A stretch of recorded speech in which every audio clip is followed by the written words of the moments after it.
Бзирашима, здравствуйте, уважаемые зрители. Апснахабар продолжает работу. Сегодня мы в студии Апснахабар будем обсуждать очень актуальную тему. Это вопрос лишения российского гражданства абхазских политических деятелей. Вчера состоялась пресс-конференция Кана Кварча и Ливана Мика, где они подтвердили, что по их каналам они действительно лишены российского гражданства. В этой связи я пригласил сегодня в студию известного общественного политического деятеля Ахру Бжани. Ахра, добро пожаловать в нашу студию. Спасибо. Ахра, ты один из первых отреагировал в социальной сети на вот эту новость, которая появилась в официальных российских СМИ. Вот. И я начну с того, что все-таки, несмотря на то, что эта публикация появилась в официальных СМИ, я не увидел какого-то большого общественного резонанса в таком дискурсе, да, в нашем, как будто бы это вопрос лично касается там, Кана, Ливана и еще там наших политиков. Не называется третье имя, но мы знаем, еще есть третий экс-депутат парламента, который тоже лишен российского гражданства. С чем ты связываешь вот такое, скажем так, молчание, относительное молчание, хотя это, по сути, вопиющий такой случай, когда действующих политиков, Кан Кварча, вообще действующий депутат парламента, оппозиционно настроенный, вот лишается российского гражданства. Вот с чем ты связываешь такое молчание вот с этого? Ну, справедливости ради надо сказать, действительно, что было несколько публикаций в сетях. Например, Аслан Кубахи, как мне кажется, очень точно и актуально выразился по этому поводу. Там были другие публикации. Но, возможно, действительно это не приобрело такого широкой реакции, что ли, с чем-то связано. Возможно, с каким-то, не знаю, культурным или политическим шоком от этого действия, потому что вряд ли такое можно было бы ожидать. Тем более от страны союзника, стратегического партнера и так далее. Вообще-то, вот, конечно, у любого государства есть право лишения второго гражданства. Приобретенного, да. Приобретенного, тех граждан, которые приобрели. Но очевидно, что точно так же у страны первого гражданства есть право и основания реагировать соответствующим образом на это. Но в данном случае я считаю, что мы, как страна первого гражданства, должны были выразить категорическое неприятие тех формулировок, на основании которых это лишение гражданства состоялось, и выразить протест в связи с подобными действиями в отношении собственных граждан. Вот вообще, понимаете, какой смысл обвинять кого бы то ни было, как там было сказано в официальных СМИ, про турецкой деятельности. Это же не Израиль вам предъявляет подобные обвинения, у которых с Турцией напряженные отношения. А насколько я знаю, в Российской Федерации никаких особых проблем с Турецкой Республикой нет. Тут даже интересно, вот если говорить про турецкой, скажем так, направленности, речь шла о том, что в случае с Ливаном, вот в этой публикации, речь шла о том, что Ливан выступает за признание Турции, Республики Абхазия Вообще, и за более тесное сотрудничество с диаспорой. И это как бы одно из оснований. А второе основание — это участие в организации митингов, которые привели к отставке экс-главы государства. Вот два основания. Можно да. У Российской Федерации с Турцией никаких проблем нет. Если там есть какие-то частные проблемы, то они очень быстро решаются. И не в экономическом, не в культурном, не в плане рекреации, да и в целом в геополитическом смысле у Турции и в России скорее больше схожих позиций, несмотря на то, что Турция член НАТО.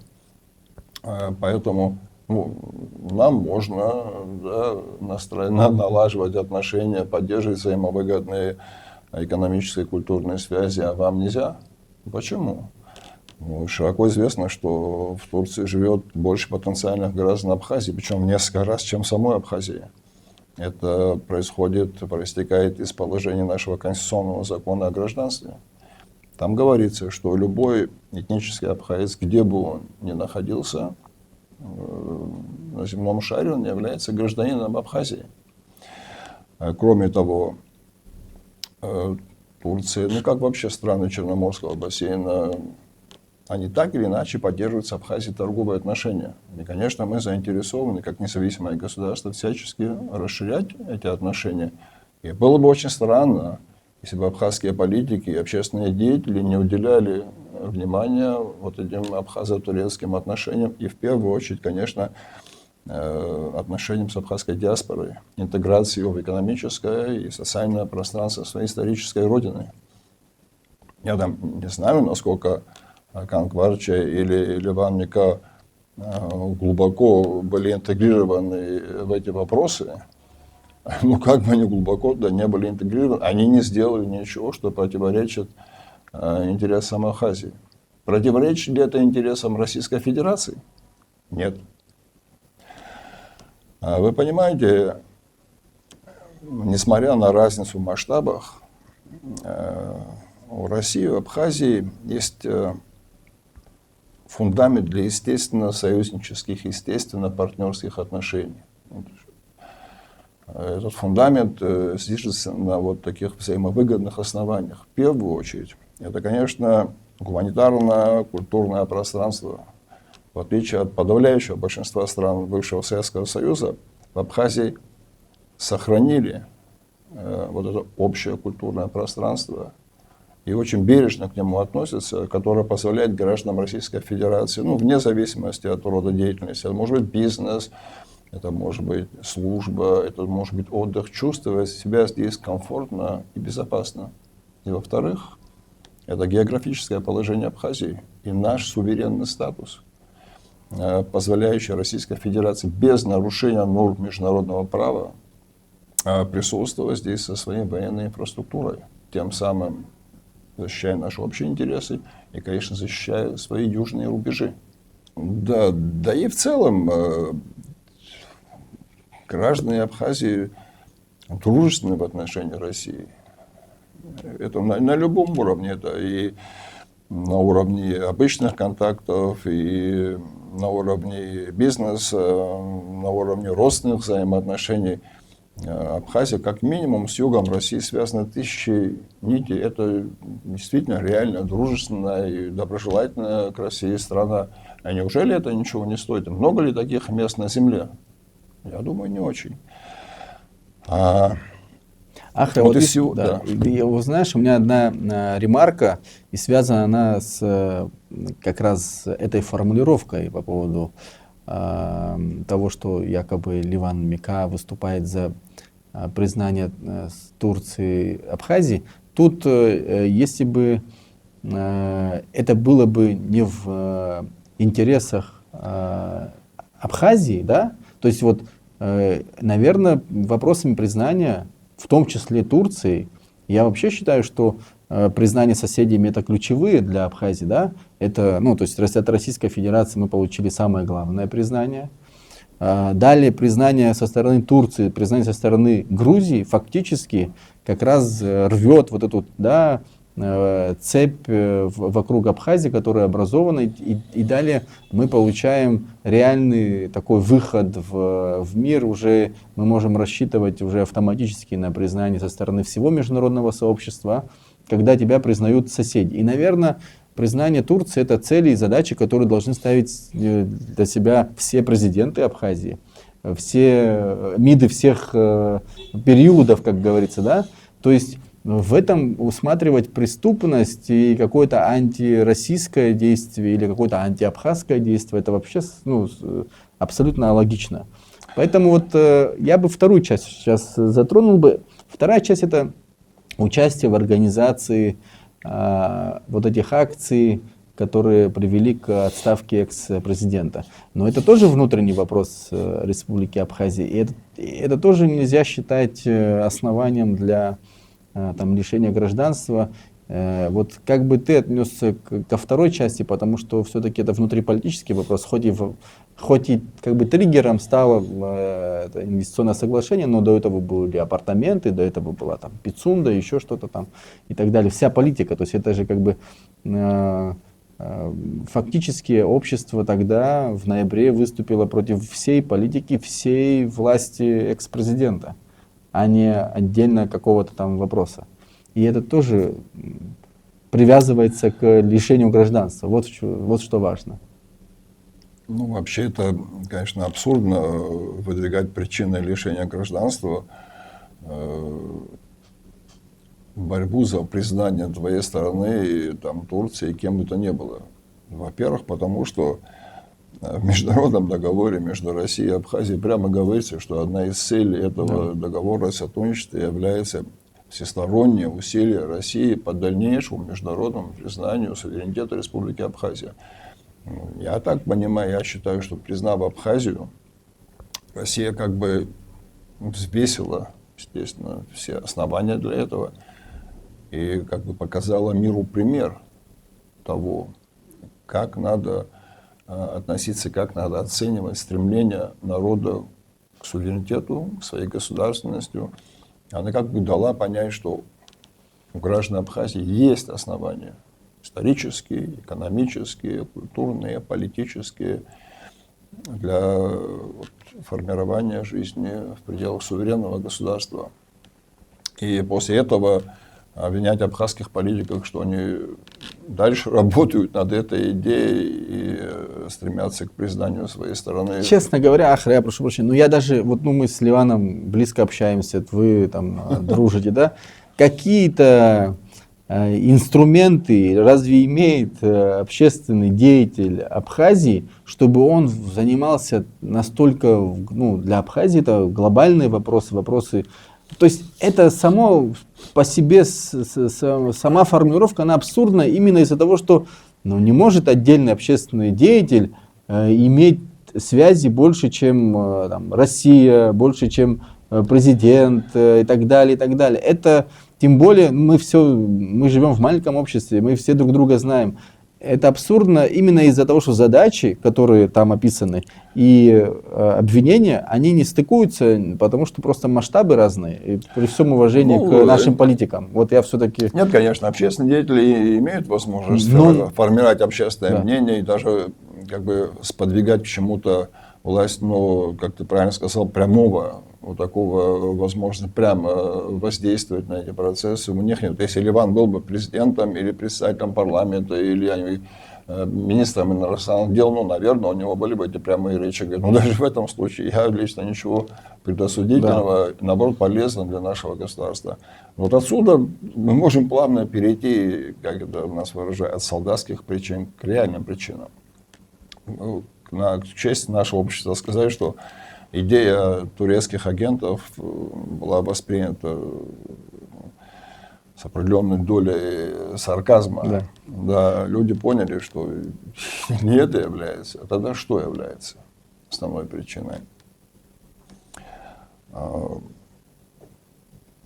Наверное, эти блокирования законопроектов, которые...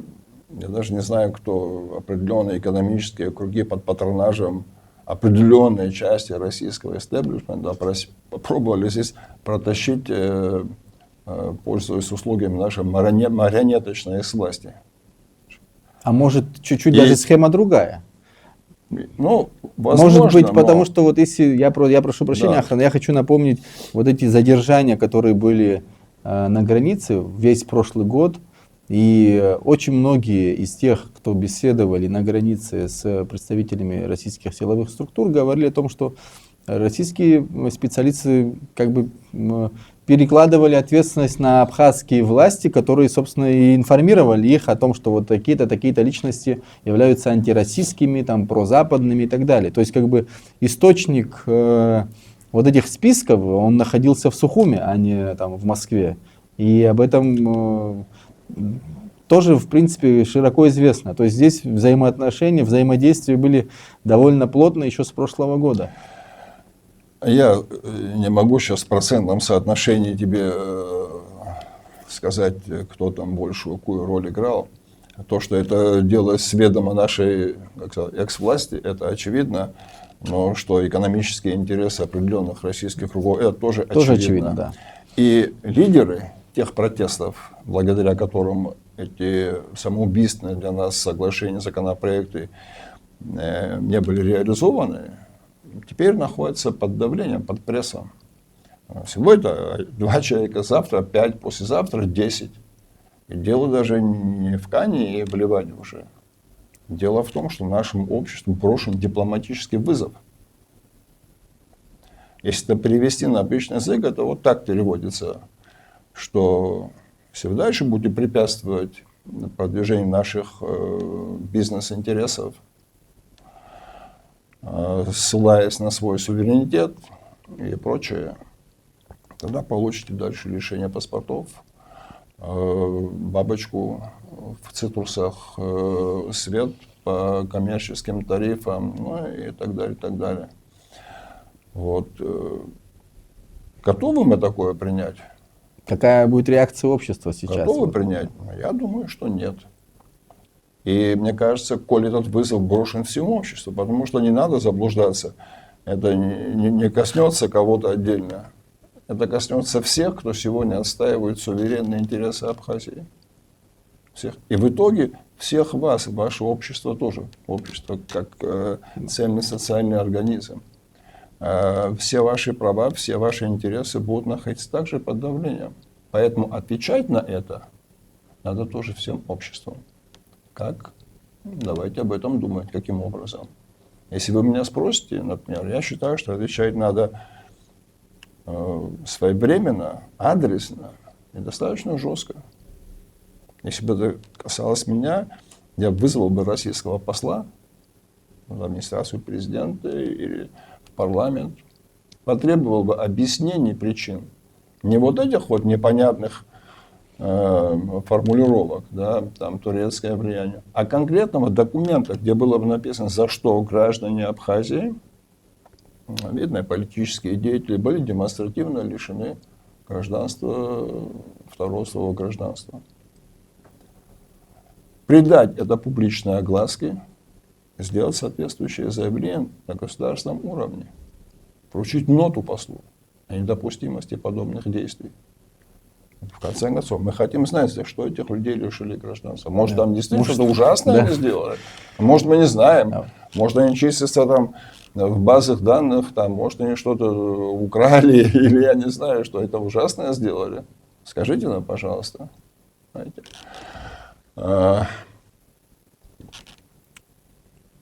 Еще один. Понимаете, да. вот что я хочу продолжить. Российский паспорт, российское гражданство – это было таким окном в мир для наших граждан. Вы уже помните это, ты взрослый. Я помню все равно, да. Это было же очень тяжело. Я не знаю, граждане Абхазии выдержали очень большое давление и выдержали, смогли выдержать. И мы действительно были очень благодарны России, то, что она дала нам возможность вот, приоткрыть вот эту дверь в большой мир. В наше время без этого тяжело существовать. Знаете.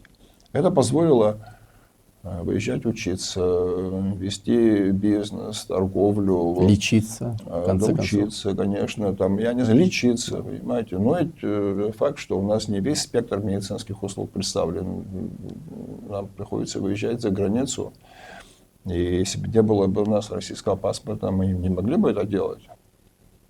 Но мы не готовы менять второй паспорт на наши суверенные интересы. Если мы примем закон об апартаментах, о иноагентах, о вот этих вот энергетической инфраструктуре, вот так совершенно кабальном соглашении по инвестициям, мы просто потеряем свои экономические, демографические и в целом политические перспективы. Мы дорого заплатили все это. Я вот вспоминаю, в 1995 году, когда мы с ребятами наш компьютерный бизнес организовывали, мы хотели обучить ребят. Ну, мы не думали, что это такой ажиотаж вызовет. Ну, сотни человек приходили, и нам тоже надо было что домой какие-то деньги приносить, но мы решили всем ребятам, которые не имеют родителей в результате войны, у которых погибли, мы будем бесплатно их учить. Ты знаешь, сколько их было ребят без родителей, погибших на войне? Очень много. Мы очень дорого за это все заплатили. Я хочу, чтобы и твои ровесники, и твои дети, и твои внуки вот здесь опирались на абсолютную, безусловную приоритет своих интересов, своих ценностей, своих законов. Мы хорошие друзья, мы хорошие партнеры, мы никогда никого не подводили.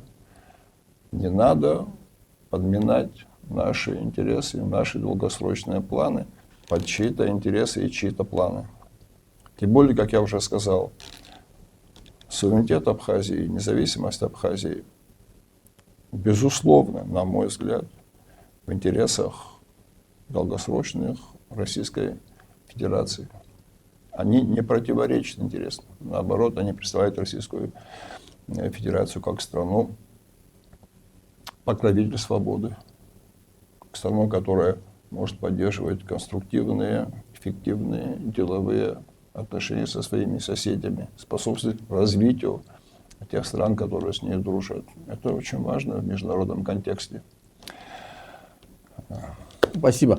А еще одну тему хотел затронуть, хотя в нашей студии мы пока не обсуждаем выборный процесс, но все-таки лишение гражданства оппозиционных политиков, хоть и не участвующих сейчас в предвыборной гонке и в агитации, но все-таки это оппозиционные политики.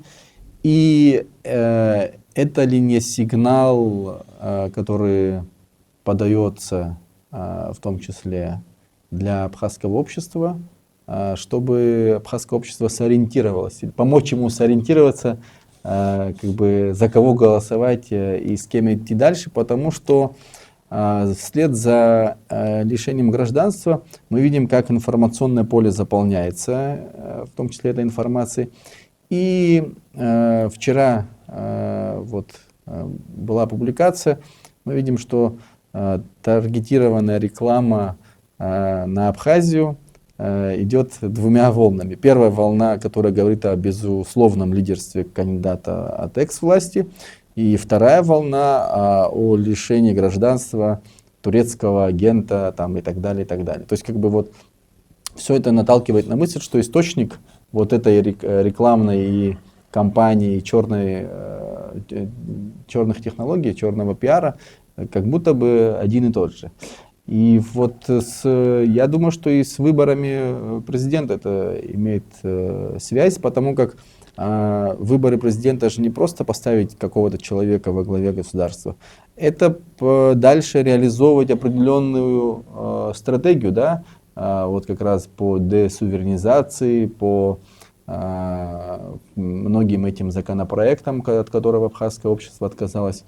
И здесь тоже, на мой взгляд, есть определенная и довольно значительная увязка. Ну, мне кажется, только подтверждает то, что мы с тобой сказали. И истинная причина вот этой вот атаки на наших граждан, лишения их российского гражданства, как раз именно в том, что они были одним из лидеров протестов, которые не дали провести законопроект, ведущий к десуверенизации нашей страны. Я так полагаю, что и поддержка сегодня экс-властных кандидатов связана тем, что те люди, которые продвигали эти законопроекты, надеются, что в случае их реставрации и повторного прихода к власти они смогут эти проекты осуществить. То есть, понимаете, как получается? Против этого восстала фактически вся Абхазия. На площади перед парламентом не стояли представители исключительно оппозиционных организаций. Там были люди, которые вообще находились в штабах Аслана Бжаня, которые в течение нескольких лет поддерживали его, которые входили в его советники и кто хотите. колоссальный спектр, начиная от молодежи и кончая пенсионерами моего возраста, люди партийными, беспартийными, военными, милиционерами. Все поддержали этот протест, потому что они поняли, что он ведет к нехорошим последствиям для нас, как для суверенного государства. Знаете? Именно это было причиной протестов. Люди, которые этот протест возглавляли, сегодня под давлением. Уже двое лишены Те гражданства, люди, да. которые эти интересы лоббировали и противостояли народному протесту, сегодня поддерживаются. Но делайте выводы. Я не думаю, что граждане Абхазии настолько наивные и неискушенные в политике, что они могут вот такие вот сшитые белыми нитками информационную кампанию воспринять всерьез. Мы небольшая страна, небольшой народ, но мы дорожим своей свободой. Мы эту свободу тысячелетиями пронесли, мы ее заслужили. И я больше чем уверен, что подавляющее большинство граждан Абхазии на первое место ставит именно это, потому что с этим, со своей свободой, с правом решать, как и почему здесь жить, они связывают свое будущее. Если этого не будет, они перестанут быть здесь людьми, определяющими политику. Их дети перестанут быть людьми, которые определяют направление, вектор развития нашего государства. Они лишат себя и своих детей будущего. Поэтому я думаю, что эта информационная такая волна, она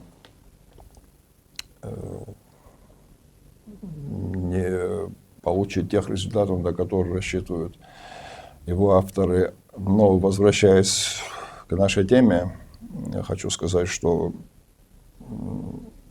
я бы так предложил, если это возможно. Я считаю, что общество должно прореагировать более активно. Но вчера Ливан и Кан говорили об этом, что и кандидаты в депутаты, и политики общественные тоже должны... Ты имел в виду кандидатов в президенты? Я не знаю, вот, может быть, пока мы разговариваем, они высказались. Я заранее извиняюсь, если такое действительно имело место. Но, понимаете, как если вы претендуете на высший пост в государстве, значит, в каком-то смысле вы уже должны вести себя соответствующим образом. Как будто вы уже президент. То есть ваши действия должны соответствовать вашему заявленному статусу. А главной целью, главной вообще задачей конституционной любого президента является защита граждан Абхазии. Это первейшая конституционная обязанность. И это мы с тобой обсуждали, как у Гая Ричи в «Джентльменах», чтобы быть царем зверей, мало вести себя по-царски, надо быть им. Да. Вот, я думаю, что кандидаты в президенты сделают соответствующее заявление. Еще раз подчеркну, это не давление на отдельно взятых абхазских политиков, это не давление на отдельно взятых личностей, это давление на то, против чего мы выступили все вместе.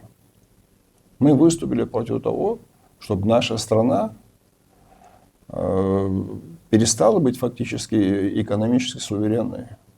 А за этим экономическим идеей все остальное последовательно. Мы выступили против антинародной политики, антигосударственной политики, экс-власти.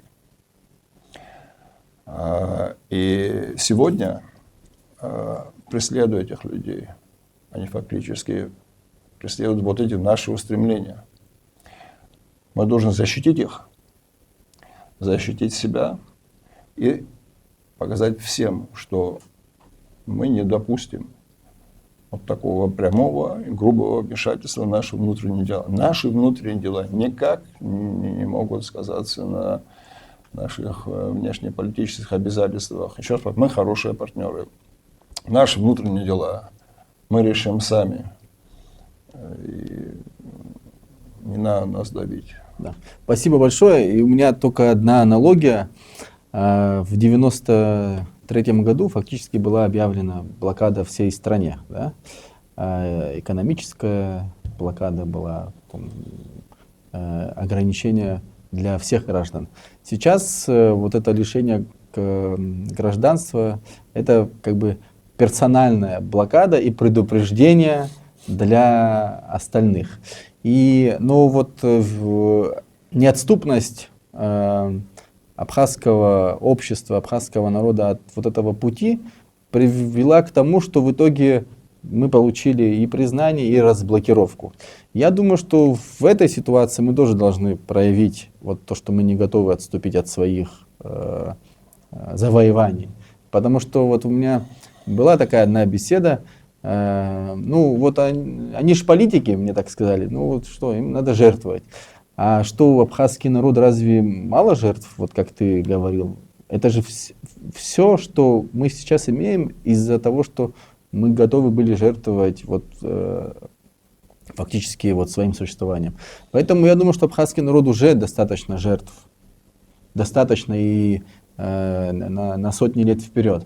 А в данной ситуации мне хотелось бы уже от себя лично сказать, что и общественность, и государственные учреждения, и парламент, и министерства, они все должны прореагировать. И посольство Абхазии в России тоже.